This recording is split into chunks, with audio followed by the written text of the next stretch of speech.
So I thought this would be a good place to start because this area was really an important area for the creation of True Pundit. I used to come here and just kind of chill out. This is Independence Mall and Independence Hall's down there. The Liberty Bell. When you opened up, so the FBI building is there too. Some friends of mine in the FBI and the DOJ. And then over there is the National Constitution Center, which is speaks for itself, right? Yeah. So welcome to Philadelphia. Yeah. Thanks for having me. Yeah, man. Michael, good to finally have you on camera, Yes, man. I'm out of the box. They let me out of the cage. I'm out of the box. I'm back in the weight room. You know, getting things back together. I feel good, man. I feel really good. I feel, you know, it's. I'm not going to minimize law enforcement or anything like that, but it is tough being undercover for like two years or 2 years and 2 months. You know. You feel a sense of relief? Yeah, man. It feels good. You know, it's like, all right, now I don't have to do X, Y, and Z, and we don't have to worry about X, Y, and Z. We can just be us. Yeah. And I also feel that there's so many things I want to do. You know, if I want to go get somebody's face, I can go get somebody's face. It's not like, hey, buddy, who are you? And I have to be like, you know, slink away or something like that. You know what I mean? So you mean it's going to change the style of reporting that you're able to do at True Pundit? Well, I think a lot of things are going to change. You know, a lot of people, some advertisers were holding money back, and we don't know who these guys are. What's this guy's story? Or these, and then you had some morons in D.C. saying, "Oh, these guys are Russian bots." I still don't know what that means. Russian bots. I mean, from Philadelphia, it's no Russian bots. Unless it's like Rocky IV when he was fighting Drago. It's the closest we get to Russia around here, but no, I used to come down here, and this is the FBI building here, and then this is another federal building. This is where they take you at, the big ones, where they take you at 7 in the morning when they come into your house with guns pointed at your kids and decide that, you know, you're an arch criminal because you had a hobby and a side business, a consortium of people that were trading hockey videos and had hockey websites with highlight clips, right, and things like that. This is where they bring you to that. They won't bring somebody like a Hillary Clinton here. They won't bring somebody like a Bill Clinton to a federal building, things like that. They bring the little guys that they can just squeeze. You think hockey videos are worse than rape and destroying countries?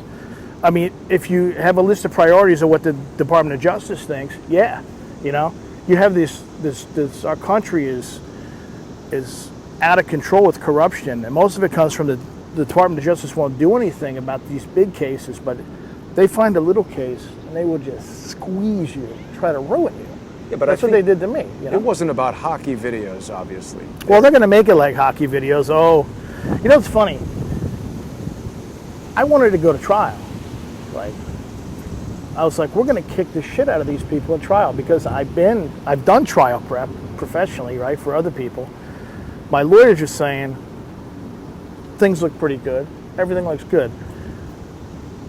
My wife said after this went on for 8 years. 8 years. 8 fucking years. So the lawyer costs and everything must have been outrageous. Well, no, it wasn't that. It wasn't bad because I figured out how to win in that category. We'll talk about that later. Okay. But my wife said, I was talking to her once. I said, things are going really good. I just came back from Philadelphia. Great attorney, Kathy Henry, a few blocks over. Fantastic attorney. I said, Kathy thinks everything is great. And my wife said, this has gone on long enough. You got to tie this off. Oh, she wanted you to plead out. What do you mean, man? I mean, we're ready to rock and roll. This is a bullshit case. And she said, no, enough is enough. Too much toll on the family. It's too much toll on the family. And they know that. When you look at the Mike Flynn case with Mike Flynn's family, yeah, they squeeze you. Now, Mike had to pay for all his legal fees. Yeah. So they squeeze you, right? And they ruin you financially. I mean, he had to sell his house. Yeah. He's, you know. That's crazy. But I think from talking to people that are in the know, I haven't talked to the general myself, but I've talked to some pretty close people. His wife said, that's it. That's it. Yeah. No. Because in his case, mother says, "Oh, let's go after the kid. Let's Right. go after Mike Jr." That's right. like, well, and then the mom steps in and says, "A That's mom's enough. instinct." Yeah, You know? yeah. No. This has gone on long enough. Cut the deal and get it over with. Yeah. So for me, coming back down here is right now especially it's like a dream come true. How so? Because you're out of jeopardy, you mean? Well, I'm out of jeopardy, but we've taken our resources and our knowledge and our angst. There is angst by a lot of ex-federal agents, current federal agents, and we've turned the tides against these people. Right. Right now, I'm not. My life isn't coming unglued. Their life is unglued. It's true. I'm not on the ropes. I didn't do anything wrong. I've led a pretty good life. Everybody makes mistakes, right? I've made some mistakes, but it took the whole situation with the feds for me to really say, all right, well, we're gonna come up with something to change things in a legal way. We're not gonna do anything violent or anything crazy and threaten people. We're gonna use what we have. National Constitution Center gives us Constitution, Right. which gives us freedom of the press, right? Well, sort of. Well, First Amendment. So we're going to use that. So I went back to what I had learned in college and what I had worked in mainstream media.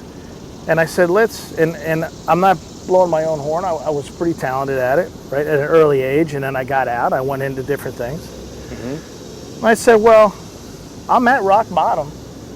After the legal case. They take your money. They took my job. I had a great job at Citigroup. Great job. And I was good at that, too. You were doing fraud investigations for Citigroup, and they probably at Citigroup, I can presume, the second anything comes up. No, actually, you would think that, but Citi was really good to me. Like, they knew about this was going on, and they were like, look, this isn't some kind of capital crime. This is some kind of rinky-dink thing. Right. So Citi, while this was all going on, supported me really well.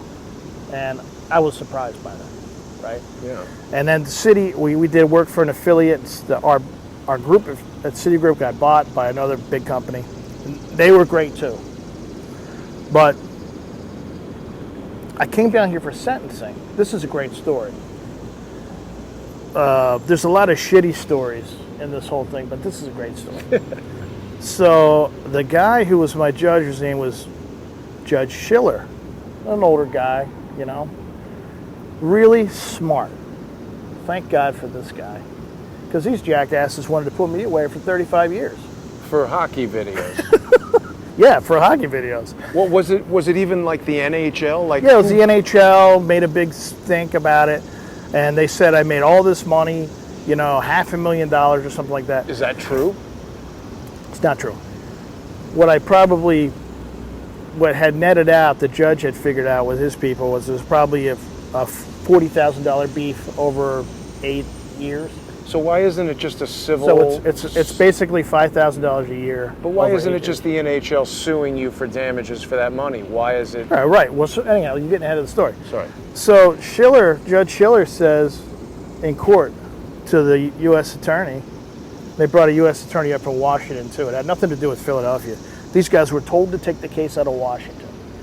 The FBI was told to take the case out of Washington. Did you ever do anything in Washington? Sell the videos in Washington? No, it came from DOJ headquarters, the whole thing, right? And so that tells you exactly what the hell's going on, right? Because if it was an organic case here, it would have started there. But instead it started in Washington. Okay, right. So there were 2 U.S. attorneys in the courtroom, and the judge said, I'll never forget it.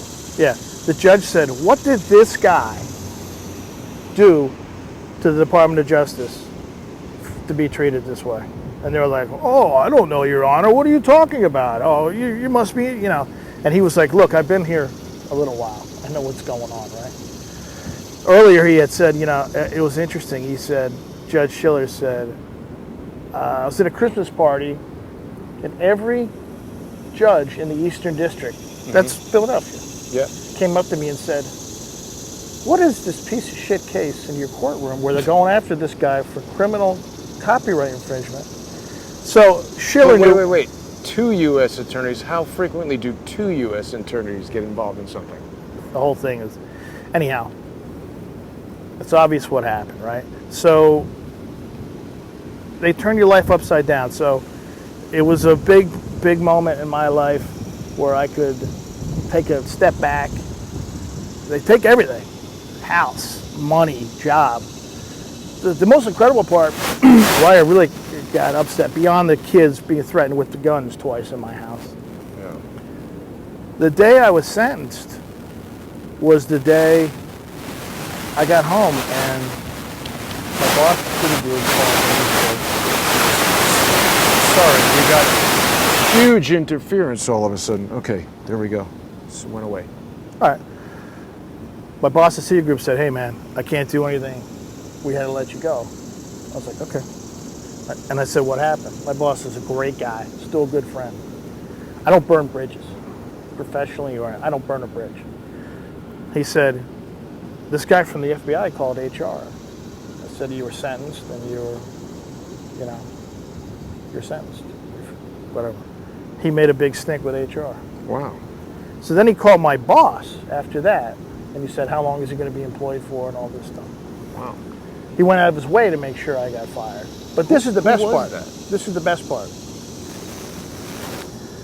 He asked my boss what they're doing with my job and what the qualifications are to work there. He's trying to get hired? He's trying to get fucking hired in my job. You can't make this stuff up. It's completely insane.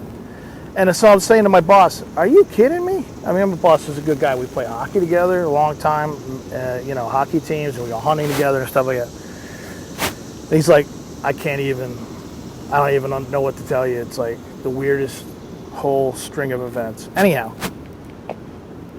so I used to come down here when I had to go over there and play grab ass with these people.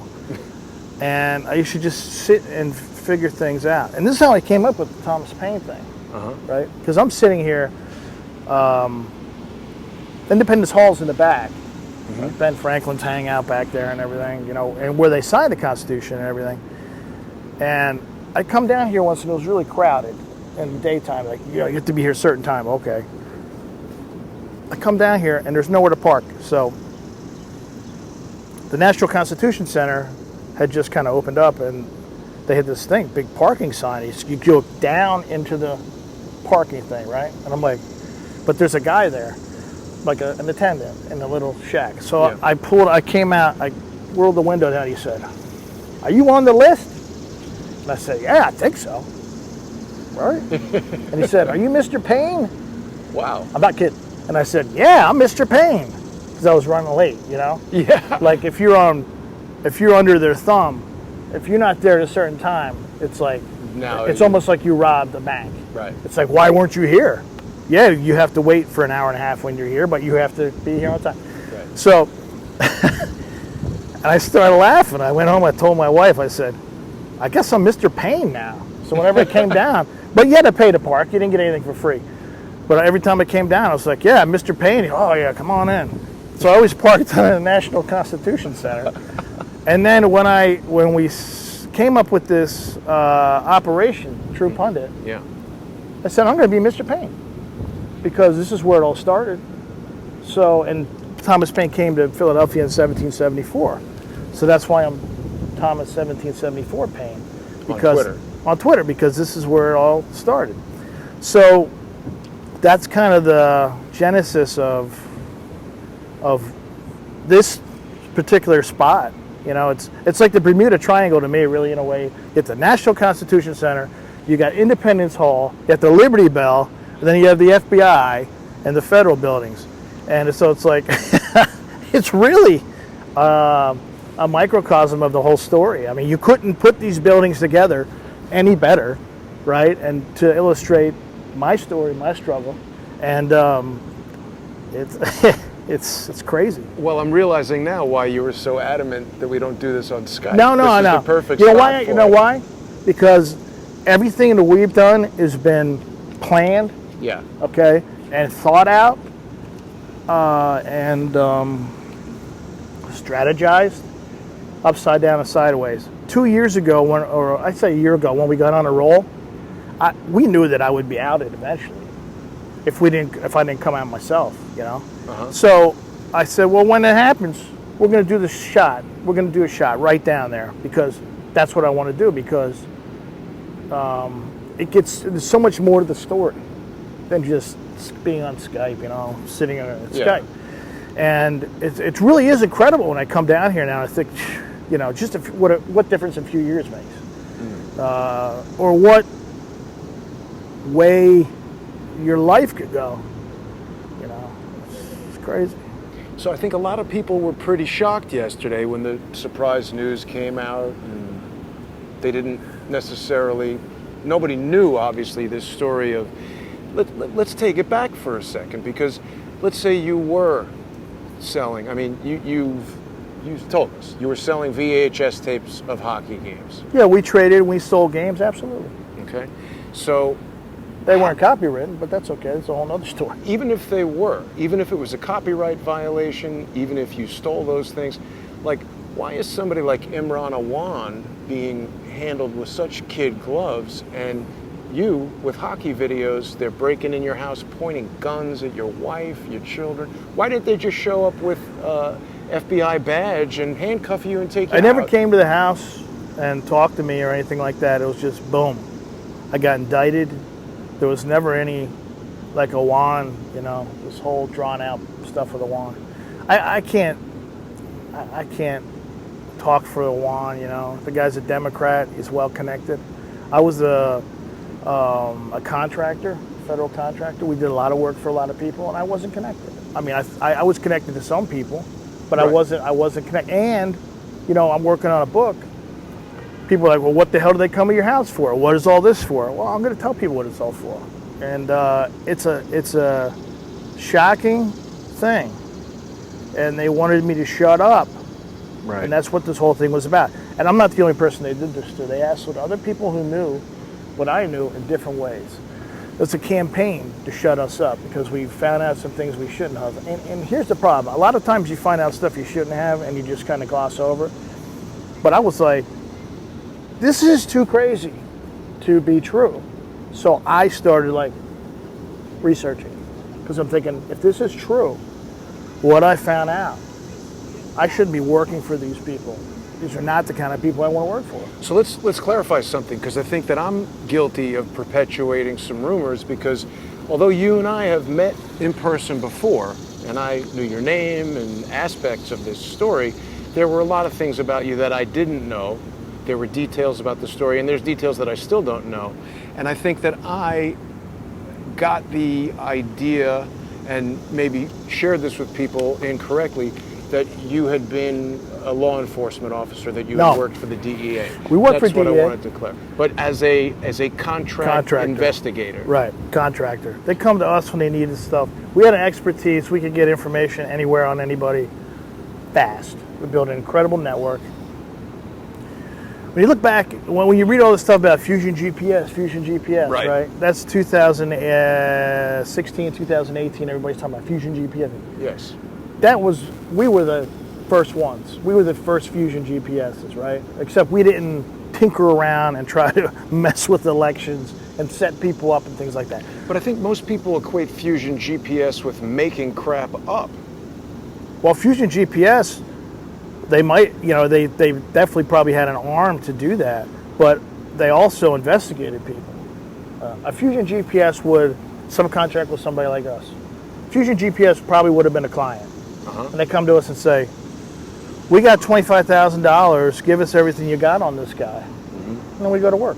And then if they don't think that that's sufficient, then they embellish, they make things up, We're just one source. They might have 15 sources, 10 or 15 sources. They come to us. We have an expertise, right? We had an expertise in telecommunications, right? We had a lot of expertises. Telecommunications and finances, right? If you were doing something crazy with your finances, we would know about it. We had contacts. If you were just calling people that you shouldn't have been calling, or calling strange people, we would find out about it. Because we had a lot of contacts. Former guys who made a career in telecommunications, former guys who made a career in banking and things like that, and finances. Right. So they would come to us for that. Now, if they wanted somebody tailed, they'd go to somebody else. Right. You know what I mean? Yeah. We didn't do surveillance. We didn't, like, hide in the bushes and stuff. We did all our digging was electronic, right? But we would find stuff nobody else could find because that's what you had to do when I was a reporter coming up. I mean, that's what made me stand out, my career stand out from the other slobs in the newsroom. And I call them slobs because that's exactly what they were. And they still, nothing has changed since a lot of this really changed about journalism, but these slobs are still in the newsroom. You know, I mean, they're getting worse. They're getting worse, and they don't do anything. They only do something that's, you know, somebody hands them something, or they're gonna. There's very little digging going on. I mean, look at how lopsided the media is when it comes to everything. The left, like, it's a candy store. Like, what are you waiting for? Obviously, now we know the answer, right? They're corrupt. So there's nothing, they're not waiting for anything. This is how they are. I would sit around and think like, dude, this is your beat. You have a national security beat. Why aren't you covering the FBI? What are you doing? If it was the way it was better in the 90s. Believe me, it was better in the 90s, right? Now it's like, oh yeah, did you see that story in Breitbart or True Pundit or whatever? Yeah. Fake news, you know. Well, they seem determined to have people believe that True Pundit is fake news. Even yesterday, the story was that your scoop on the Chinese having hacked Hillary Clinton's server, a certain failing pile of garbage, according to the president and me, I agree with him, said that was fake news. But in fact, we find out today that came from the Inspector General. You guys had that scoop 2 months ago? I think it was 6 weeks ago. Yeah, and we took a lot of heat from it. Some of these quote-unquote fact checkers came out and they said, oh, that's not what happened. It's like, how the fuck do you know what happened? Didn't James Comey say that it was an unsecured server and very likely had been accessed by a multitude of foreign parties? I mean, specifically about this story, I don't know. I mean, I thought we had enough to go on. See, with us, right, it's very different than the way things are set up now with other media places. If I feel we have enough to go on and it stands on its own and our sources are pretty good, it flies, man. Goodbye. Right. It's out the door and it's in print, right? These other places, they hem and haw. I don't know. Let's talk to the lawyers. Let's do all this stuff. Right, that's great, but you're missing the boat, okay? I mean, that's a big story, and we took a beating on it. Now it comes out today, and we probably get no credit for it. But here's the thing, right? This is an important point I want to talk about. People know. We're not dummies out here. You know, whether you're left or right or conservative or not, or liberal or in the middle. If you read something somewhere 6 weeks ago, you're going to say, hey, I saw that 6 weeks ago with these guys. Yeah, that's pretty good. But when you keep reading things in True Pundit, and a year later, 2 years later, 15 months later, 3 weeks later, you see it other places, eventually you're like, wait a minute, these guys are pretty good. Yeah. You know what I mean? What's going on with these guys? Everybody's slamming these guys. Now they're saying the guy who helped, one of the founders is an arch criminal. You know? But wait a minute. What about all these other people in the media? What about the New York Times chick who's whoring around with the source? The subject, right? Sex for journalism, it's right? Crazy. It's crazy. I mean, what about all just, there's so many instances of that. Professionally, malfeasance in journalism. What about these people? Oh, they get a free pass because they're the New York Times. Well, what about the fact that the crime that you were, basically, I guess, what was it you pled guilty to? They wanted like sex. Yeah, go ahead. It was a minor thing that they basically got you in a position where you had no choice. I mean, normally that's the kind of thing where it seems, you always see that FBI warning on a VHS tape, but how many people... There's never been another case. There's never been a criminal case, copyright infringement. Really? No, not like this. For trading and selling DVDs, there's never been one. That's what the judge, and that's what the court told us, but that was a couple years ago, but I don't know what happened since. It's a rarity. I don't know what's happened since, right? The deal is this, right? When it's a coming of age story for me because I was always on the other side. We're digging up dirt on for people, or we're helping out certain agencies, and they're tracking people and kicking their doors in and fucking up their lives. And who knows, maybe messing with their kids at gunpoint, right? I don't know that. When you're on the other side of the door, it's like, wait a minute. This is what you guys are doing with the intel we're giving you, right? This is it. This is, I mean, and I'm talking about some arch criminals that we, help background things. This is what you're doing. This is your attack. You're going, you terrorize the entire family in the dark. That's what the Constitution's about, right? It's pretty nuts. So, to flip everything you say, right, it's the other side of the door, the other side of the table in the courtroom, right? Defendants on the left, prosecutors on the right. When you flip the sides of the courtroom, you go to the left, and you're on the other side of the door that's coming in at you, and they have guns at your family. It gives you a perspective that few people probably have, that I was able to say, hey, we need to do something about these people. Because if they're doing it to us, they got to be doing it to other people. Now, then we find out they do it to a lot of people. Right. They do it to their own people.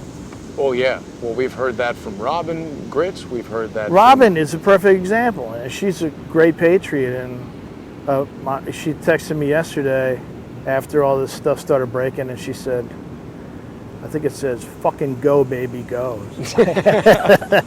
Because she knows. I mean, she knew who I was beforehand. I told her everything. She was out. We were down in D.C., I told her. She was outraged. And I think she's a very sensible person. And she was outraged, man. And I was like, I left, I was like, God damn, she was really mad. I mean, maybe... It's probably bringing back feelings for her. She got railroaded out of there, too. Not only that, there are stand-up people in the FBI, and there are stand-up people in these agencies that have had it with the way things are done, right? Right. When they treated me that way, these guys in Philly had to dance because it came up from D.C. Even one of the agents told me during the process, he's like, man, this is bad. What they've done to you is bad. Who was the director? Mueller. Yeah. What they've done to you is bad, And, even had two agents told my wife during the first raid, you ready for this? You have a lovely kitchen and a lovely home. My wife, she comes in, she pulls me aside, she says, is this like a television show I don't know about? She literally said that in a minute. She's like, is this some kind of weird television show that you arranged, like, that we're on? Yeah, because Ashton Kutcher is going to pop out, get you punked. That was completely insane. And then my wife was upstairs, trying to console the kids because they just had guns pointed at their fucking heads. How old were the boys at the time? 12 and 8. Do they recount their memories Sure. of that to you? What do they say about that?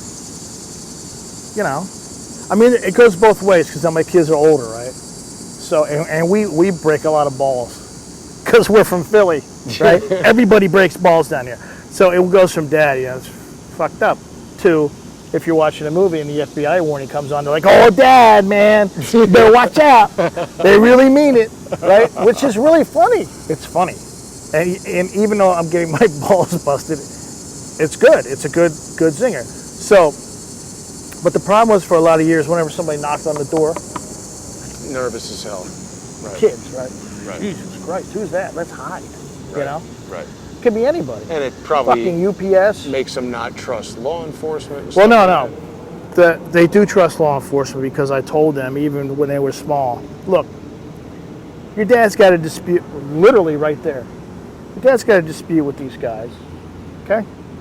It's all going to be worked out, specifically in front of them. These are not bad people. We just don't see things eye to eye right now. Eventually it'll be cleared out. But they're not bad people, they're just doing their job. Right. And they're not really bad people when they come into your house and do that in a certain way because they've been told to do it by some fucking asshole sitting up top floor, like in DC, right? A lot of these FBI agents who did stuff, rank and file guys, were just taking orders. Right. So it is true, they're not bad people. They're just doing things that they shouldn't be doing. And I know people are going to say, oh, you're defending them. Because it's reality. Right. I mean, it's reality. But So back to the other thing is, Yeah. Somebody knocks on the door, they freak out. Especially my youngest guy at the time, he had special needs, anxiety and depression. It's over now, dude. Yeah, they got you. They knew it.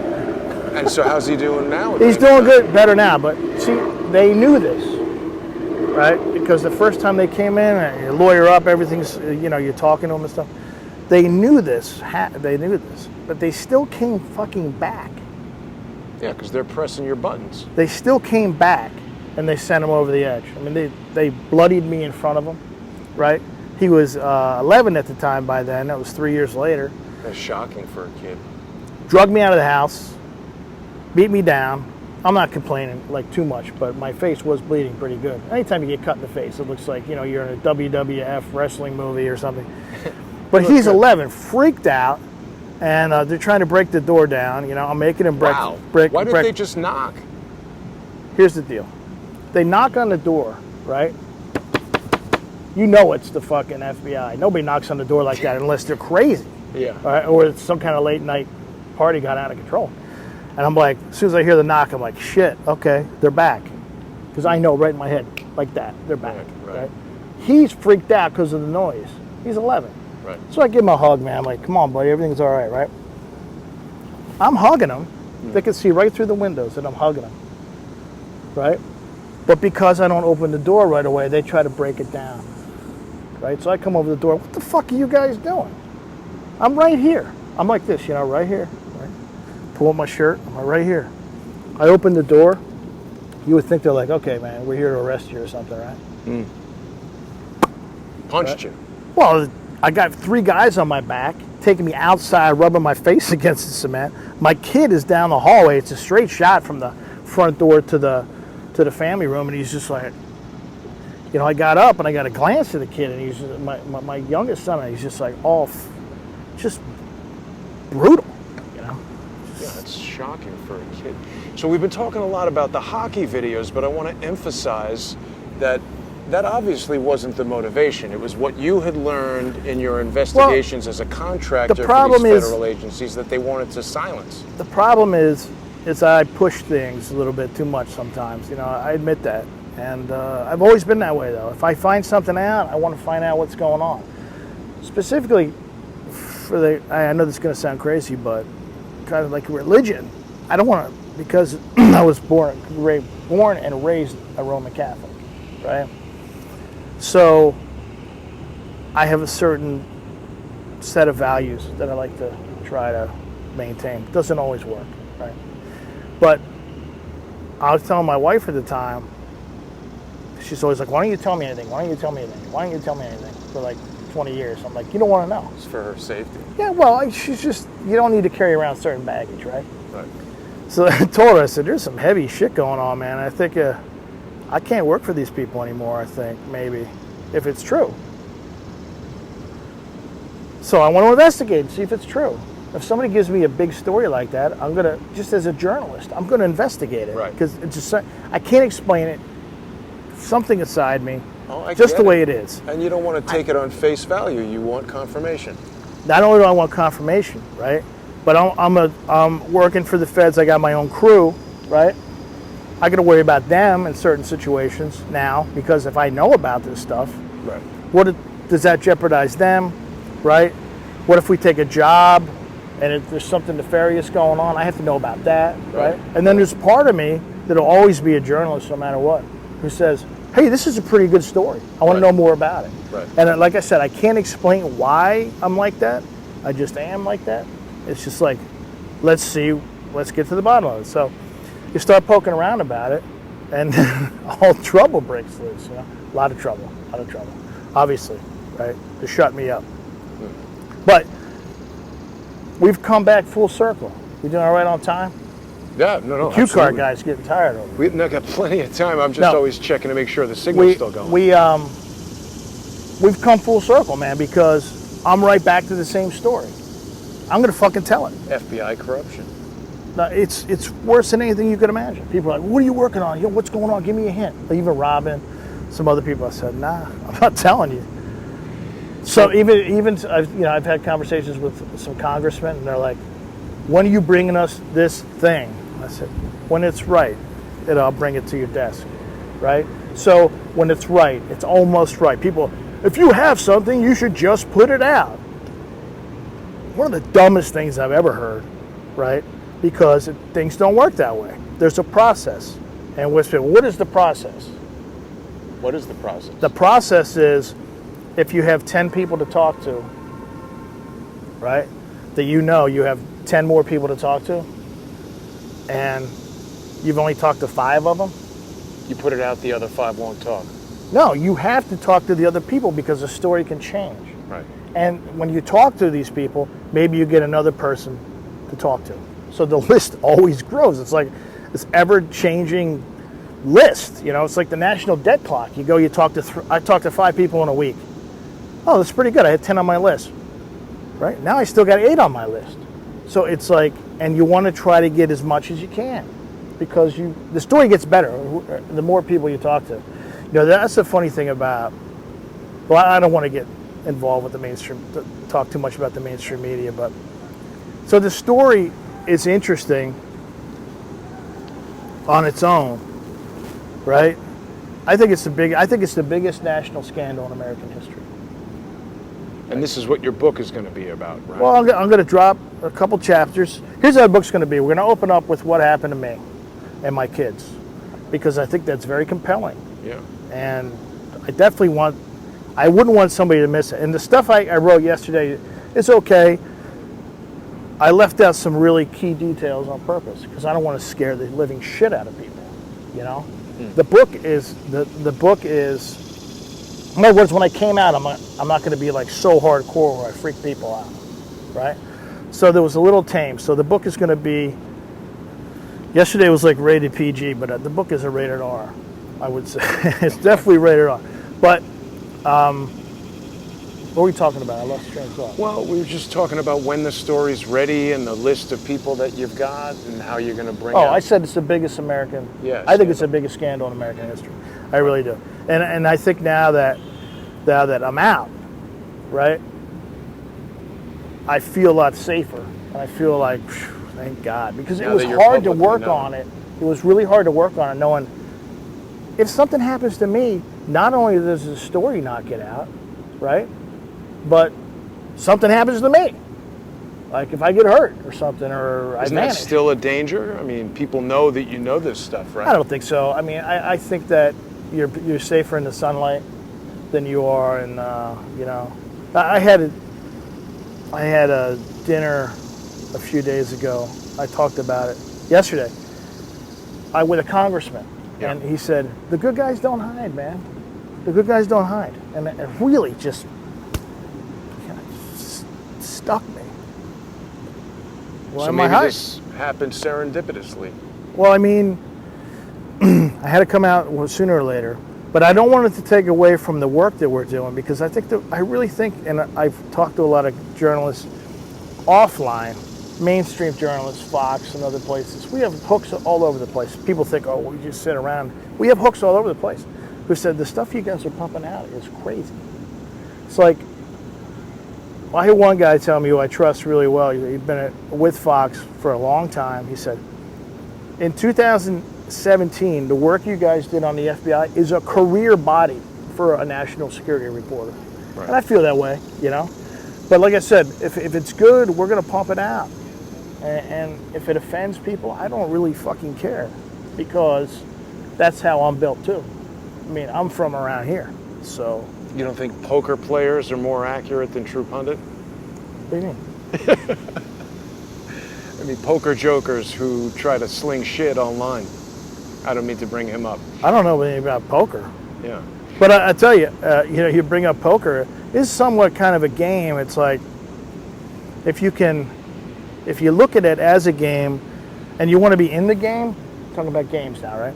If you want to be in this game and you want to sling arrows for a living, you better be fucking willing to take some arrows. Yeah. And you better be able to dodge some and smile at the same time, right? This is a nasty game. Yeah. Right? Well, and people are playing for keeps, and obviously. Well, they are playing for keeps, and I tell you what, there's going to be a lot of problems when this book comes out, and they know that. because I've been running my mouth, because that's what I do. If I got something to say, I'm going to say it, right?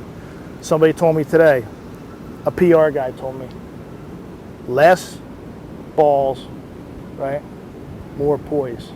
So I'm trying to tone it down a little bit. Right. But, and I told you before, the market will decide whether the story is credible. You know, and one of the main things I wanted to get through too, we started with a couple guys and $35 for our server fee. Okay? $35 a month? $35 a month for the server, and I think we paid like $60 for our crappy design. I think True Pundit's one of the worst design sites I've ever seen. This thing makes Drudge look like some kind of a church picnic. It's so bad, and we'll work on that maybe to redesign it, right? But the emphasis wasn't on flash or anything like that. It's just, look, the reason we got the site was like $65. Mm-hmm. So our buy-in was like $100 or something like that. So we started with the $100, and the first week I think we had 45 people. Looking at it. First week, 45 people. And I was psyched. I was like, 45 people care what I have to say? And now this month will probably be 4 million. 4 million. 4 million. So see, this is what is really frightening to a CNN, a Washington Post. Yeah, and I haven't even started doing video. Now I'm going to start doing some fucking video. It's like, oh, okay, you wanted me out of the box? Surprise, motherfucker. Sorry for my language. It's all right. You know, I'm out of the box now. Now what are you going to do about it? You know, now I can be a bigger menace out of the box, believe me. I mean, my career in intel and journalism, I'm a street reporter, really, I think is one of my strengths. So for the last 2 years, I haven't been able to be on the street. Right. And some of the guys are like, don't go on the street, because every time you go on the street, you know, you can have somebody else do it. I said, yeah, but nobody's got, like... Your instincts. I just want some answers. Be like, you know, you see these videos and people are like, hey, why did you do that? And they're like, they're walking straight. I'd be like, hey, the fuck is wrong with you? You know, you were put in office to do these things, and you've done nothing. Like, what is your problem? You know, you want to be, like, I never understood why there had to be civility. They're almost like you have to be almost like a linebacker. It's like, hey, yo, where do you think you're going? You know? Because I'll come to your house next, right? Well, and people might be realizing now that some of my endeavors have been inspired by, consulted with you. Well, yeah, but I mean, and some people are like, "Whoa, that's bullshit. That's Bush League." Is it really? Because I left my house to get an answer, right? And I left my office to get an answer. I didn't come down here to be treated like a piece of garbage. Because when you watch politicians, the way they treat reporters sometimes, they're like little. Oh, we can't answer. The Congresswoman can't answer that. Right. You know, you see these things where people roll up on Debbie Wasserman Schultz, and Well, she's she's just busy like, running out the back door. yeah, they're like, oh, the Congresswoman. Says who? Like, who do these people think they are? Right. And like, as a reporter, you want to represent the people at home who want answers. If I see some reporter get turned away or something, I'm like pounding my fists. Like, why can't we get answers? Like, go after this person, right? Yeah. That's what you're supposed to do. Not sit at your desk and wait for the president to tweet Right. and write a story on it, or write a story on why a flag isn't at half-mast or whatever, you know? Or even write a story about my sorry butt. I mean, I'm not a big player, right? We're not big players. I guess we're making some noise when they start slamming you. I guess you're making some noise, or you have people worried. Well, that's great, because they should be worried. Well, there's a story that's been worrying a lot of people that I did a little something on today that ruffled some feathers. I wanted confirmation on this Jenny Moore story, and I know that you guys had reported on it. You were one of the only outlets that reported on it. George was talking a lot about it, of course, but I wanted to speak to the cops and get their official determination, partly because I just didn't know what was going on, and there are people involved in this that are trying to implicate me in things and trying to hang me up in certain ways. A lot of people have been asking me, you know, Michael Moore, are you related to Jenny? No, Jen and I answer. were not related, but You worked with her somewhat. it's terrible. The whole thing's terrible. Do you suspect that she was murdered? I don't know the answer to that, and it's like, for me, that's not what the story was about, right? The story was about I thought people needed to know what she was working on. Okay? We keep making circles, dude. Yeah, I know. Yikes. We're still good, I think. No, listen, with Jenny, okay? I was in Los Alamos and Santa Fe doing a lot of former federal agents, retired guys, and some good sources. They live out there, or they're out there in the summer. I don't know why. It's just a place to be. Well, there's national laboratories. It's a good reason. Particle colliders. It's a spook fest out there, okay? So I was out there doing some interviews when this whole Jenny Moore thing happened. I had no internet, none, okay?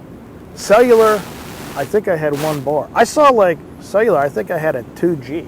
Yeah, you and I were having a tough time staying in touch. 1G, 2G, and then I had one of those E's. Remember you used to get an yes, E like Edge 10 years network. ago? Edge network. I said, it's showing E.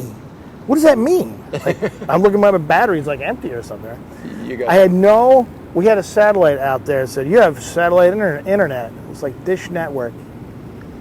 It was the worst satellite I've ever had. Okay, so I had no contact with anybody, and this whole thing breaks about Jenny. Yeah.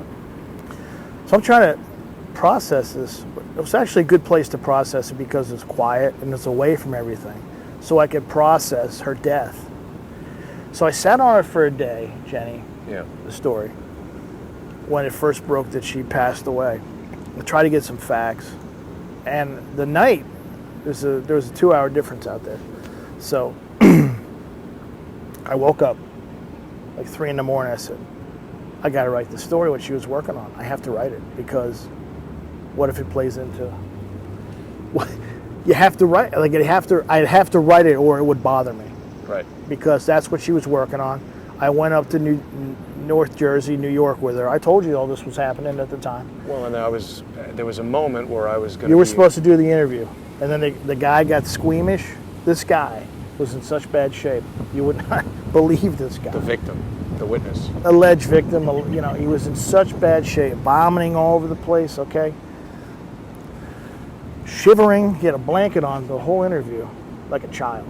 Okay, I've never seen somebody this bad, a victim this bad. And I'm sitting there thinking, this is pretty heavy for a Sunday. I went up there like Sunday, I think it was July 1st. And I'm like, it's one of those interviews where you get in and you're like, fuck, I want to go home. Because you're like, this is really heavy. And I don't like doing a lot of this stuff about, children being hurt because... It's just real difficult to cope with. It's like another, you have to be in another league. Here they come, dude. Yeah. For you. Right. You have to be get to another level, and you have to be built for that. So it's hard for me to do a lot of the stuff about the children's stuff. But so I did the interview, and the plan, her plan was this, right? And I agreed. I said, okay, whatever you want to do. Because I'm not going to do anything to disrespect the kid. Because you guys going through enough. Pretty fast. I could have put the story up the next day. Right. With the video, hour and a half interview saying, oh, this guy claims he was raped by Bill Clinton. But he didn't want that done, and she didn't want it done that way. So there has to be, when you're dealing with sources, a level of respect. There has to be a level of respect. Otherwise, you're not going to get another interview. Also, the guy could get hurt. The guy is an eggshell, literally an eggshell, okay? He can barely sit there. What would happen if somebody came after the guy? Right. I mean, the guy, I told my wife, I said, I can't even believe this interview I had. This guy was so busted up. And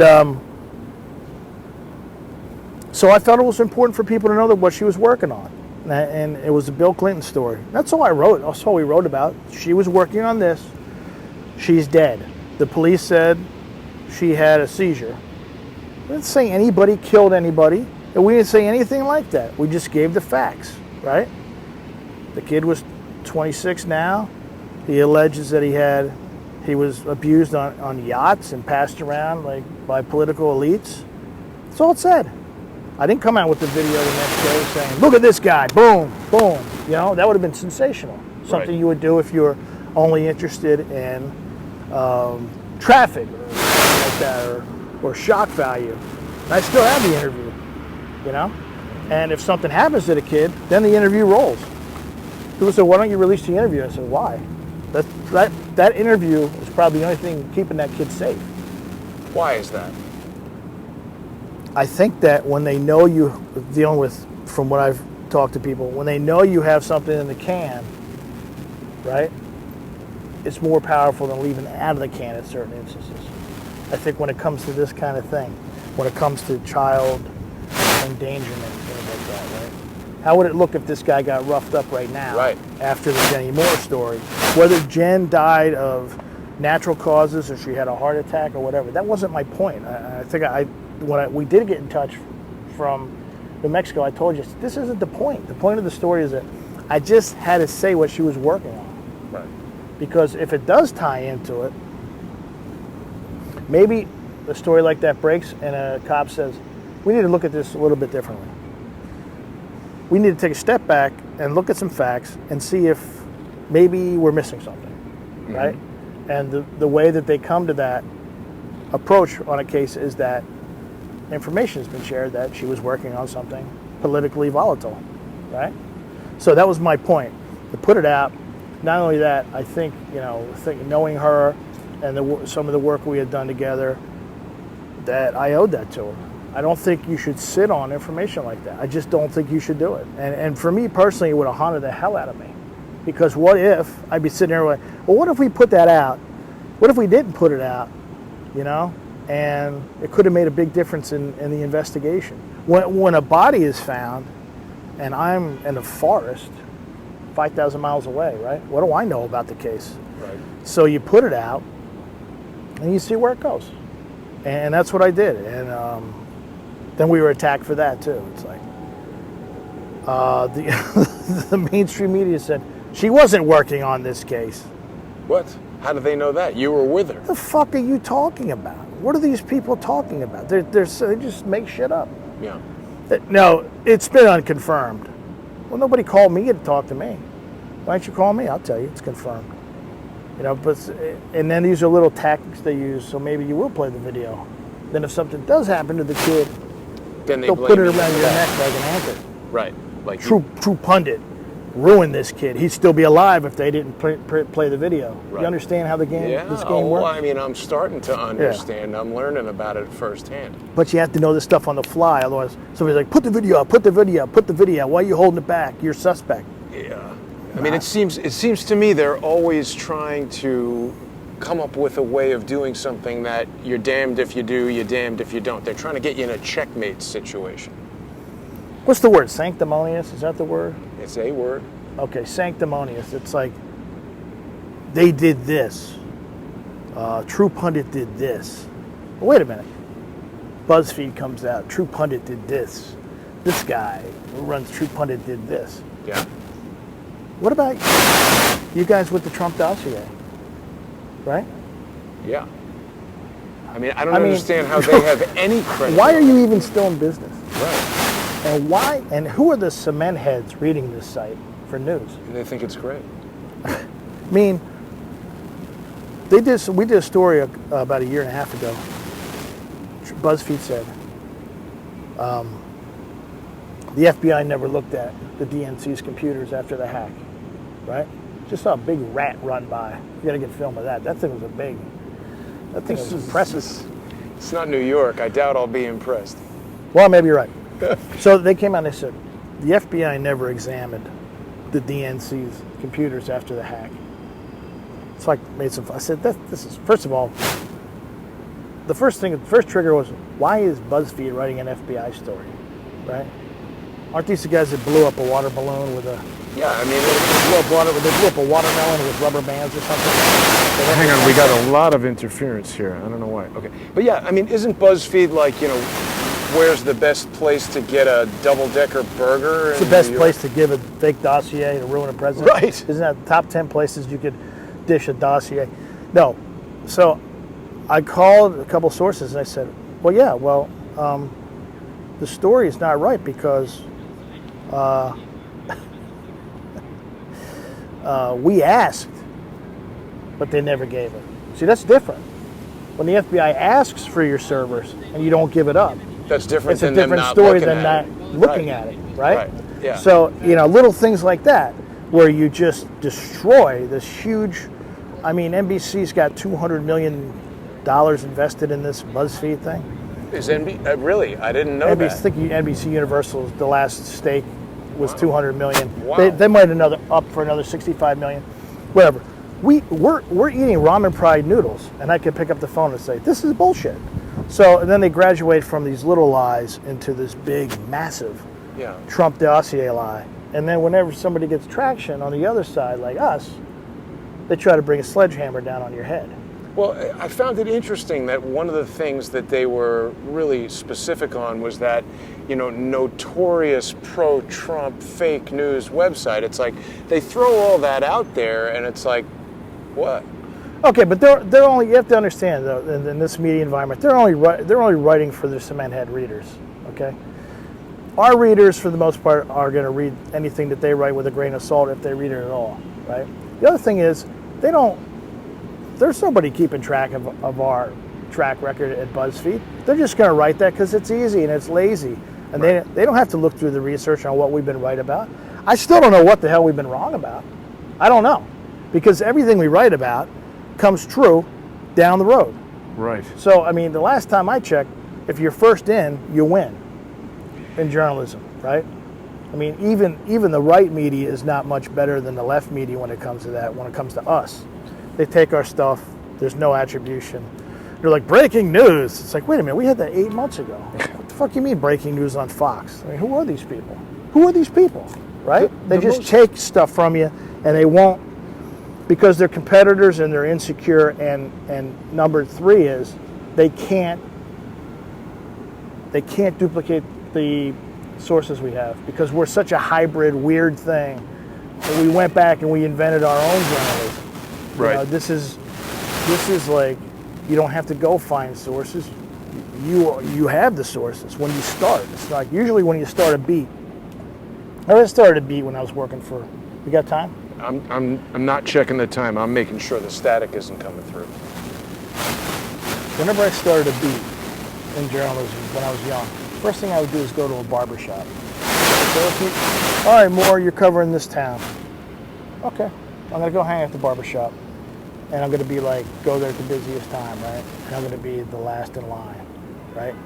So I can listen to what these guys are talking about. And then I'm gonna go back to the barber shop. Maybe I'll take these guys some coffee. Maybe I'll take them some donuts, and I'll start fucking hanging out at the barber shop. Then I pass out my card after a couple weeks. You don't want to walk in like the jackass with a card. Hey, I'm Mike Moore, and give me, these people need to be massaged. So you develop a beat that way, and then it's literally, it's from the ground up, right? And then when after a while, after you work the beat for a while, people start giving you information. Well, the way we created this is we already have the goddamn information. Let's just put it out. And other people that know that their identity would be protected, their sources would be protected, right? They will come. I think this guy's like some kind of Fed or something over here. What's up, man? I'm a fan. Yeah. Are you with the FBI? I've seen you. You recognize us? Huh? You recognize us? Oh yeah, I was watching you guys. I live in West Philly. I rode down here just check you out. West Philly. Yeah, man. Got a lot of guts coming down here, man. I just live in West Philly. God bless you, man. Yeah. What do you think of the Eagles this year? You all pumped up? Eagles? Yeah, I guess so. I don't know. I said to him, I said to Jace, I said, this guy's like, right across from the FBI building. This guy. I'm a musician. All right. Musician. I follow you guys, and of course you others. And there's a few of us out here that are fans. So Cool. It's good to meet you, man. my name's Larry Conlon. Mike Moore, Larry. How are you? Good to meet you, bro. Jason Goodman, how are you, Larry? Good. Yeah. Thanks for coming over, man. I don't mean to interrupt. How long did it take you to get over from Philly on the bike? You got bike paths, or what do you got? Huh? You got bike paths, or you? Right here. No, but I mean, are you on a path? Or you on the street? Oh, just on the street, man.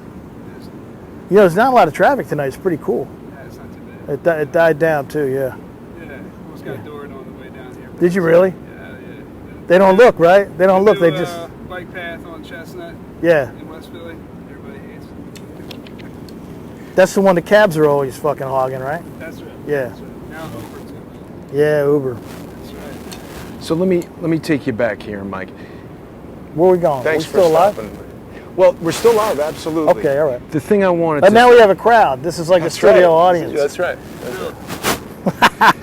Usually, it's Philly. No one's throwing anything at me yet. See, I'm happy. The thing that's becoming clear to me Thanks, man. is that take care. What? There's kind of a new paradigm, right? I mean, obviously, True Pundit can get started for $100 and put out stories with law enforcement sources and FBI sources and stuff like that. That's irritating the mainstream. We've heard about the church committee hearings and Operation Mockingbird and everything. I've been talking a lot about how I feel like there's people trying to control the flow of information over social media. BuzzFeed to me seems very much like the mainstream media's version of 4chan. They can put out a piece of crap story and, you know, they're not the New York Times, so people sue BuzzFeed, whatever. But the New York Times can then say, oh, BuzzFeed is reporting that, you know, prostitutes pissed on Donald Trump or whatever. And then that becomes a story. The left is very well organized. The mainstream media, okay, what they do is, it's really a thing of beauty, right? And if the right media got its head out of its ass, it could be a lot more powerful. But the right media is ego-driven, and with a lot of people who don't understand that there's greater strength in numbers. So what we have to do is, it's True Pundit, we have to sit back. Here they come, dude. We have to sit back and say, we sit back and we say, we don't need a Breitbart, we don't need Drudge, right? And we don't need Daily Caller, and we don't need Fox News, because we have a forum, and we don't need them to retweet our stuff, right? We don't need our stuff to be pure enough and, I guess, washed down enough, watered down enough for us to get retweeted by these places, right? Because what the hell is the use of getting into journalism if you can't do things the way you want to do it? Like, I got out of journalism because I couldn't get stories in the paper. They were lawyered up. I got chased out of town because we were chasing a guy running for Senate. Really? Yeah, like my family was threatened back then. I get real nervous not nervous, but I get a little antsy when my family gets, you know, bringing into it. It's like, yeah. And I'm Irish, so, you know, we tend to wear our heart on our sleeves a lot. It's like, okay, fucker, you want to come at me? Maybe I am not in a position to come at you right now, but I haven't forgot about you. And when I get in a position to come at you, you're going to wish you didn't mess with me. Right. Because it's like that Liam Neeson thing. Remember, he said, I have a certain set of skills. Yeah. I do have a certain set of skills, okay? And we haven't even started using those skills yet. I mean, this is just almost like a hobby.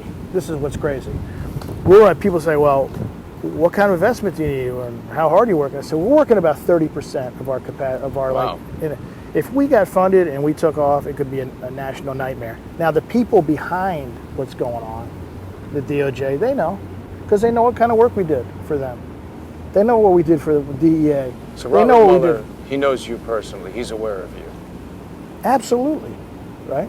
Because our body of work was exemplary. I mean, how do you leave journalism at 28 years old? I think I was. The next day, let's say literally the next day, you're working for the FBI on your first FBI job. Like, usually if you left journalism, you go on vacation, you know, get a sandwich for a week, hang out with the family. It's your career's over, and the next day you're working for the feds. So, you know, the thing the feds are good at are seeking out talent. Mm-hmm. And you can say what you want about Fusion GPS and places like that, but these guys were talented. They had a certain set of skills. They could get the job done, right? So they're going to make a lot of money. Now, we didn't make anywhere near that amount of money, but this is a long time ago. But we made good money. I mean, you can make $75,000 a month. Wow. Yeah. Doing political opposition research. Doing political opposition research, doing competitive research. Okay. I woke up one morning, our company was on the front page of the New York Times. Right. information nightmare or something like that. And Barbara Boxer was going to subpoena us. Okay, look, we're getting some extra help. I'm getting messages that you guys need light. We need a light. Beyond looks, let there be light. We got Look a at this. gasper now. I'm going to have to. Where's Can my you, sunglasses at? Throw a double on that? Too I'm much? kidding. No, it's all right. Totally It's all cool. right. Totally good. All right, so Barbara Boxer says we're going to put these guys in front of a Senate committee, right? Mm-hmm. Senate subcommittee on how they can get all this information. How are these guys getting all this information? Because they figure somebody's leaking something to you or whatever. Are they breaking into phone companies, or what are they doing to get all this information? And why are they selling it to corporations? Well, like we not only did business with the feds, we did business with corporations, big corporations. We're hired guns, and this still goes on today. Except today it's rampant. Okay, like people don't know. They think, "Oh, Fusion GPS is the only place." There are hundreds of places like Fusion GPS. Hundreds. Yeah. No. Okay. So Boxer says, well, Mr. Moore is going to come in front of the Senate subcommittee, and he's going to talk about it like you're on the seat. You see these guys like Zuckerberg? Yeah. So I tell our lawyers, I said, tell fucking Boxer we just did her campaign. We just did the dirt for her campaign on her opponent. Never heard from Barbara Boxer again. Okay? So, this stuff goes on. It's rampant. It's literally rampant. And what we did is now we've internalized that and turned it into a journalism. And it's threatening. It threatens a lot of people because it works. And now you're out. You're out of the box, man. Hiding, out of the shell, out of the box. How are things going to change now for True Pundit? That you're Michael Moore and not Thomas Paine? I don't know. We'll see. I don't try to read too much into it. Like, we have a certain mission. We had like a 2.5-year game plan. Like, our mission was, and people say, well, you're out of control. Yeah, you're partisan. Everybody's partisan. Isn't it time we just admit that we're partisan? Right. What, everybody has an agenda? CNN is not partisan. CNN would be better off if they just said, look, we don't like Trump, so we're going to report that we don't like Trump. Why are they pretending, well, we like him? What do you think people are? Maybe people are. Maybe people don't get it. But we have a certain time frame and certain things we want to achieve. And so far, everything's gone perfect. Literally perfect. Yeah. Everything, including this thing with coming out. I had to come out before the book, because if we didn't come out before the book, it would have been too much of it like, whoa, what's going on? This guy, they try to mess up his family. So it's like a stage, right? This is the first part of the story. The appetizer. This has been planned. People have to know. They have to identify and say, hey, this guy was wrong. And now he's on kind of a warpath. Yeah. And my contention is, what's more American than that? Getting even. Getting even is American. Getting justice. Well, justice, because, look, it started in the 1700s, right? Yeah. The English were pushing everybody around, and we said, no, fuck this. Right. And it all started right here. Now it's got out of control. But, it just makes your Match.com police are looking for you. It's Tinder. No, so what? Tinder. I'm on Cinder. That's my dating app. I get burned all the time. You're happily married still to the same woman. Man, great woman. Wow. I don't know how she's done it. But my point is, what changes for us is we have a plan. We're sticking to the plan. Anybody who wants to fire arrows, it's like, fine, do what you want, because we have a plan, and the book is part of the plan. And then what happens after the book, I don't know. We'll probably still be in the news business. Yeah. I imagine there'll be serious problems for a lot of people after the book. Uh-huh. And we'll go from there. For me, the book, right, is the greatest story that I will ever have a chance to tell people anywhere. There can't be a bigger story than this to me. So for me, it's very exciting.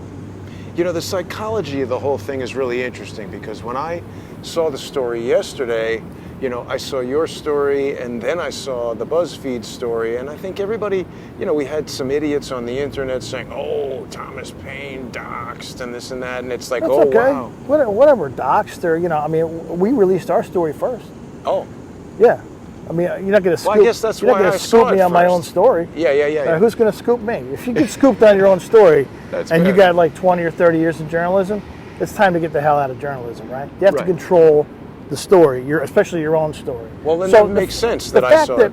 The fact that somebody came and said, we're going to do a story on you, or they did a story on us, is all part of the plan. Right. Like, we had to get a contingency for that, right? Mm-hmm. So the original plan was, you and I are going to do, hey, this is Thomas Paine unmasking. Yep. In a couple weeks. Sort of what we're doing now. Right. But we were going to do it in a couple weeks. Yes. Okay. Because to coincide with the book.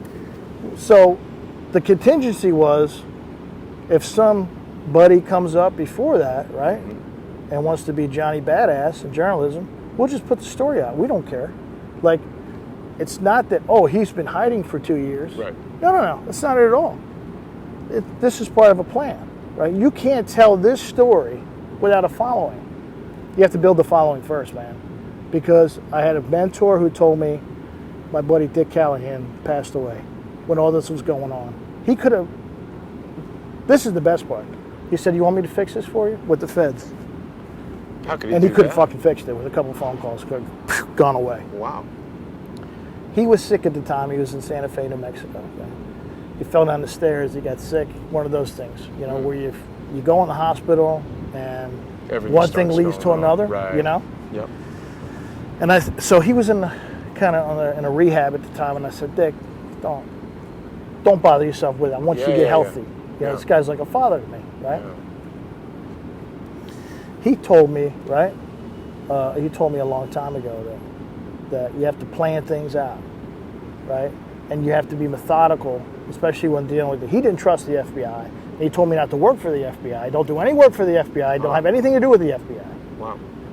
Are we done? No, not at all. What do you mean? So just resting my you're arm moving a the little. thing around like a maniac. Well, I don't know what's going on. Keep my arm from falling off. Change the shot a little bit. He was smart to not but listen, trust he the didn't trust the FBI. FBI. I mean, he had I'll put in my book. I can't put it on here. It's a little bit too raunchy. Okay, but he was just such a great guy, and he was well respected by everybody. And he was a former U.S. Marshal. You know Donnie Brasco? Yeah. Okay. Donnie Brasco was a federal agent, FBI. So Dick was the NYPD version of Donnie Brasco. But he never wanted to do a movie. He never wanted to do anything like that. He gave me his file. I have his files. Probably 1,000 mugshots of gangsters that he hunted down for marshals and for working for the Justice Department. Anyhow, so he taught me, be very methodical. If you're going to go against these guys, he told me when we were building the case for trial, be methodical. Don't be rushed. Plan everything out 10 times. Take your time. So when I sat down after everything happened to me, that's what I did, right? Because when they take your job from you, You got a lot of time on your hands. and they take your side job from you, Yeah. right? And you can't leave the house for a year. Yeah. Okay, give me a legal pad. Start writing down. Okay, here's my list of people. Here's what happened to me. Why? You know, what happened? Starts in D.C. Why? And everything comes back to the fact that certain things myself and other people had learned while in the employment of the federal government in one aspect or another, right, had been turned into bad things that happened to them afterwards and pressure that had been put on them. So I took Callahan's advice, and there's a plan, and we're following the plan, and it's absolutely perfect. I mean, I couldn't be happier with the way things are going. People think, oh, you got big problems now because you're going public. Right. No. Well, that's what I mean, the psychological aspect of it, and like being here, talking to you, seeing you. That's why I came the next day. Yeah. Because it's like, hey, man, you fucking think I'm going away? I'm not going away. You're stronger. What do you think this is? Like, you think this is, like BuzzFeed said, this is a grudge. Grudge? This is way past the grudge. This graduated from grudge a long time ago. What is it? This is an op. This is a mission. And here's the thing. Look at these guys. They're dismantled. But our goal was not to put people in jail or not to get people. Why not? Well, because it's a false goal in journalism. Why? I want Because certain people to not go to no. jail. But you have to understand, if putting people in jail is your goal in journalism, right? As a journalist, you're going to be disappointed. Because how many people in D.C. ever go to jail? Huh. The goal was to dismantle the FBI, so that Americans would take the FBI off their mantle and say, these guys are corrupt. There's something wrong. That was the goal. It wasn't to get anybody fired. Now that's going to happen along the way. The goal was to dismantle them, to make Americans know that this has been going on a long time. This is a corrupt organization, right? Yeah. And take them off, so Americans would take them off the mantle and say, no, these guys aren't everything we see on TV. They're not everything that we see in the movies. There's problems here that need fixed. Yeah. My thought was somebody would come along and say, let's fix this broken thing and put it back up on the mantle.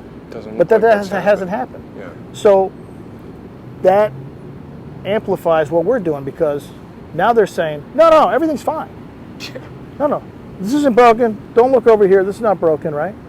They point the finger at you. This guy's the problem. He's the problem. He's got a grudge. Yeah, but maybe so, but These are facts. what have we done that has been wrong? Yeah. We get it right every goddamn time. Right. Like, and the facts speak for themselves. I mean, to go from 45 readers to 4 million, 4.5 million, and we don't spend any money on marketing. We don't spend any money on advertising. We don't spend any money on Twitter advertising or Facebook advertising. I mean, when you see a lot of these guys on the right, I won't mention any of their names, but they have 10,000 retweets. Come on, man. You know, It's a lot. you got 100,000 people, you got 10,000 retweets, you're pumping that up with a credit card, right? Because they do. Because they think that, okay, if I can portray myself as being more... Sock puppet account. Well, yeah, if I can portray myself as being more mainstream than I am, then hey, great, right? Because I get more cred online. We don't do that. If you retweet our stories because you wanted to, right? If you can even find our stories now, they're buried so far. Twitter just... Shadow banned and all that. Well, but the thing that I find refreshing... But they keep doing that, though. But here's the thing, real quick. They keep shadow banning, and they keep just crushing us different ways. But it's like putting a water hose in a bucket, a running water hose in a bucket, and trying to put a lid on it. The water is going to find its way out. So if you're writing good stuff and it's true, they can't keep the water in the bucket, right? It's going to find... Readers are going to find your site anyhow. What are you saying? I was saying that... So it's useless, all this banning and stuff. If the source is good, the market will decide that, hey, I don't care if it's presented to me in a convenient manner, I'm going to go find it anyhow. So they come to the site.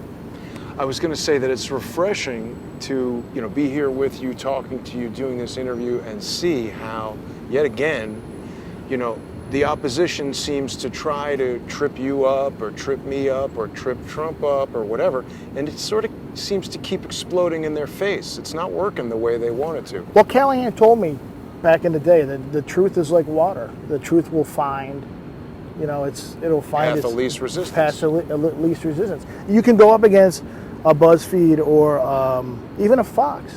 Fox is full of shit these days. I don't know why people watch it. We've run stories that they won't run anti-Obama stories and pro-Trump stories. That they have a culture there now where they won't do it. But so the truth with very little money, the truth can compete in an environment where billions of dollars are spent or millions of dollars are spent to try to suppress it. The truth finds a home. It really does. And that's what's frustrating them, and that's what's driving them to put out these, BuzzFeed things and. Well, there'll be more. I mean, but we like it. Yeah. I mean, people don't understand that. Like, this guy does, right? We grew up. I grew up right down the road in Delco. Okay. Mm-hmm. If you want to come at us, if you're at school or something, right, and you had to have two things in grade school. This is grade school. Okay. I moved here from Western PA when I was in grade school, and I was like. Really sharp wit, like a sharp-witted guy. The first day I gave somebody a nice zinger and the whole class laughed, I got a bloody nose at recess. Because I'm thinking, what's going on out here? This place is crazy, right? So you have to learn that if somebody's going to punch you in the face, what are you going to do about it, right? Somebody wants to kick your door in and they want to point guns at your head, what are you going to do about it? You going to do something about it, or are you just going to roll over? So, my story is that I'm doing something about it.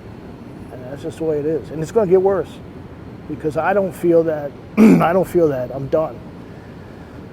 I've talked about this book coming out, and it's not just a sales thing. I don't care if I make $5 on this fucking book. I don't care. And when it's done, it'll be a weight off my shoulders.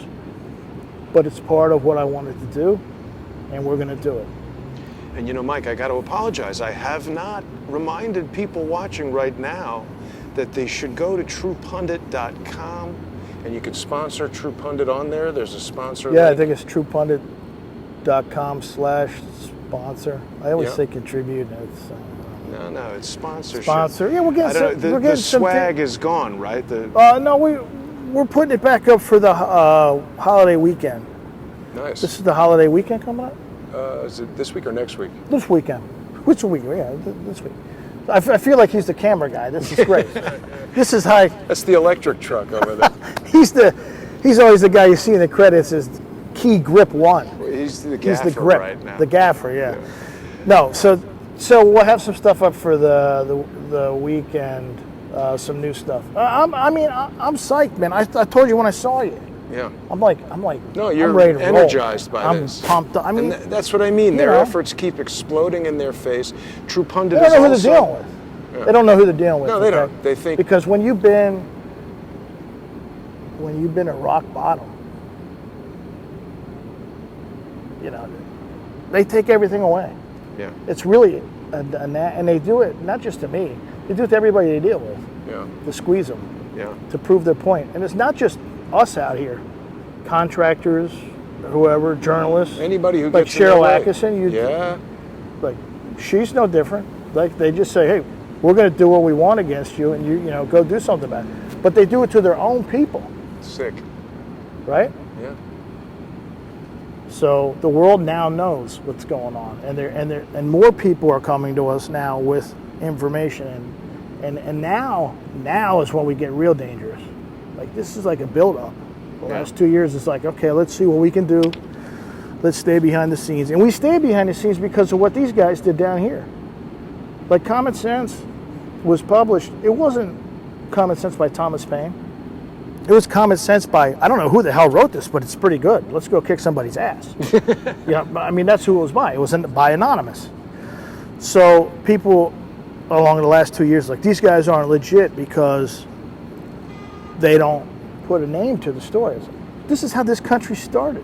Yeah, do some basic history and do some basic research. We went all the way back to 1775, right?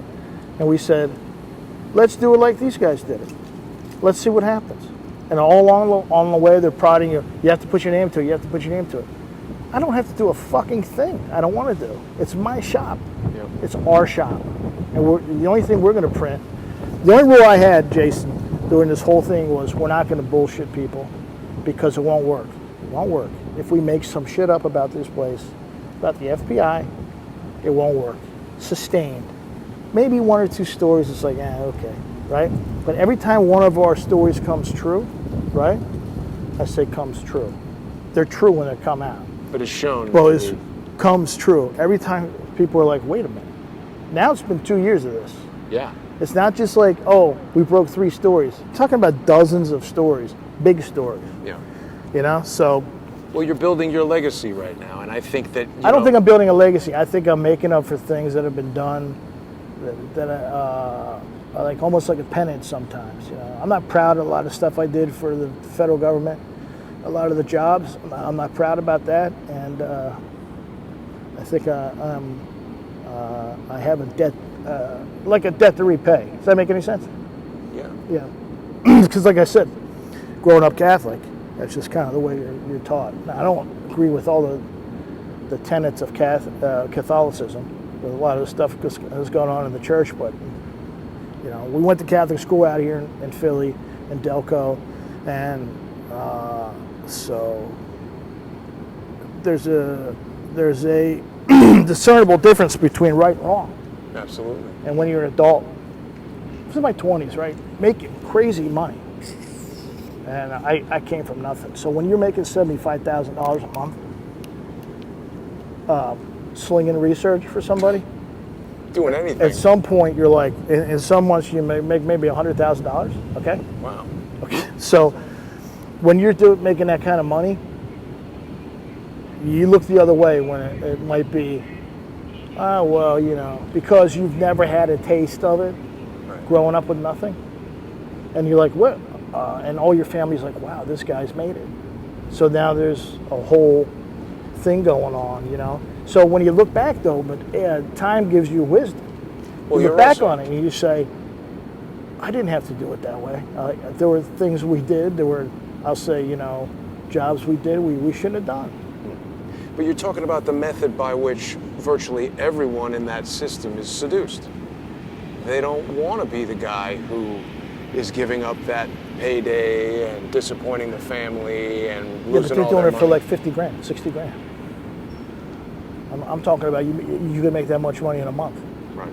If I was making 65 grand and $70,000 and selling my soul to the devil, Yeah. that's not much of a soul. Well, I mean, there's other ways that those guys might be seduced, but the money and the power. Well, they like the money and the power. Yeah. You know, they like the money and mostly the power.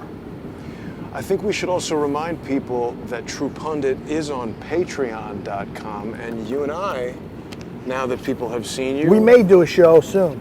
yeah, Some kind of regular show or something. Now that I'm out of the box. yep. Now that this guy came all the way from down to Philadelphia, I'm Our really lighting impressed. crew. We're Yeah. gonna, you know what we're gonna do with this guy? We're gonna let him buy us dinner. That's the kind of guy I am. That's nice the of money you. you told me you made. No, that was a long time ago. On that note, Mike, I'll say, is there anything you want to leave everybody with? No, that's before good. we It's good. Wrap it out tonight? We have unfinished business. I personally have unfinished business, and somebody BuzzFeed said this is some kind of vigilante journalism. Hey, it sounds good to me, man. Whatever you want to call it. I like vigilante journalism. You know, somebody wants to register the site for me, and we'll give you a couple bucks. But you know, and whatever you want to call it. I mean, this is why we have a constitution. It was signed in this city, and people should know that you can, for $35 in a dream, you can make a difference, and you can try to right the wrongs in this country. And that's scary to people who spend billions of dollars to try to control a message. Yeah. To know that some maniac, the way they're portraying me now, some maniac with journalism experience, and I won a lot of awards. I probably won like 30 awards. Some big awards in the New York market. It's not easy to win an award in the New York market. Some guy could come back from the dead in journalism and start rocking the boat, you know. But it's just not me. There's other people that we work with. We have great sources, and these people put their ass on the line too. And there's people think there's a lot of money being exchanged. There's not. It never was. Obviously, never was about money. I mean, when they come at you, they ruin you financially. So you quickly That's their learn. first move. Yeah, you quickly learn that you're ruined financially. Like, you either figure a way to get your house out of foreclosure or file for bankruptcy, they ruin you. Yeah. That's their first thing. Yeah. So, but that also gives you perspective. I don't want to drone on. But when you lose all your money and you start to have to sell the things you worked hard for or get rid of them, that gives you perspective where you're like, hey, maybe I should be on another path. You know, so everything gets jumbled up and then you have to sort it out. So anybody who thinks that we're making crazy money and stuff like that, we're not. And anybody who thinks that we're in this to make money, I guess you can think that, but it's a pretty bad plan considering we didn't take any advertising or make any money for the first 15 months we did it. Yeah. So I'm excited, man. I'm really just, you know. It's a newfound freedom. Well, it's newfound freedom, but our plan is so perfect, man. It's like there's been a little bit of bumps along the way, but it's going really well, and just I'm happy. Everything's going well, and I also want people to know that when this comes out, you know, and you see it on these big other news organizations that have the guts to run it, which I don't know how they won't, that we started it. I don't want credit for it. I just want people to know that we started it, because to want credit all of ourselves it can't catch fire and take off. You know, just to know that we had a role in it. And so I'm excited. I'm excited. If anything happens, bad happens to me, you'll know because you got the interview. You know, you'll know. And there are other people that know what's going on, what I'm working on, that'll step forward. I'm talking about some high profile people will step up and say, yo, man, this isn't some BS conspiracy. This guy was working on X, Y, and Z. So that's why I feel like I'm protected, you know, because I think there are people that have my back, that have power, that want this story out. And we're going to see how it plays out. So when you talk about legacy, I don't feel like it's a legacy. I just feel like it's unfinished business and almost like a penance, so to speak. Right? Because if you've done bad things, you have to do good things to make up for them. So that's where I'm at. Well, Mike, I got to thank you for allowing me to be along this journey with you. You've been super helpful to me, your guidance, your advice, your participation. Well, you need it. I thank you, I know. So I try to give you the best as I can. Now, you've been solid. I mean, that's why, like, OANN, is it OOA? Whatever. OANN, yeah. I don't know what it's called. They reached out through Robin, and they wanted to do something, but I said, we take care of our own, right? I'm big on loyalty. Let's do something first, you and I, and then wherever. If they're going to say, this guy's got a face for radio, we don't need this guy. Okay, this guy looks like frustrated Hemingway. And that's what my kids call, Dad, you look like a frustrated Hemingway. Go fight a swordfish. I'm like, what are you talking? You know, and I had to look it up. I'm like, oh yeah, old man in the sea fought the fish. Too much mercury in swordfish. Yeah, but anyhow, so no, I appreciate it, man. It's good to have you in Philly, and you know, this place is special to me. Yeah. Even though it sounds crazy, right? It is special to me. It's a special place. You got the FBI, and you got everything. You know, we explained it. It's a special place, so it's good to do it here, and I wanted to do it here, and I envisioned this a year ago, and like I said, it's part of the plan. For me, it's when things fall right into line. That's awesome. I love it. You know, so. All right, thanks, brother. People got to be looking for more from True Pundit. I want to thank Michael Moore for joining me and thanks, for everything brother. You've been doing. Really appreciate it. Yeah. And thanks everybody for watching. Don't forget to go to truepundit.com and also become a sponsor of Crowdsource the Truth. Go to patreon.com/crowdsource the truth. I'll see everybody tomorrow. Charles Ortel will be closing in. Oh yes, and Larry Nichols is doing fine. I spoke to him earlier today. He actually sounded better on the phone today than he has in weeks, but he did have a doctor's appointment, so he put off our regular show until next Tuesday. And I'll see everybody tomorrow. Thanks for watching.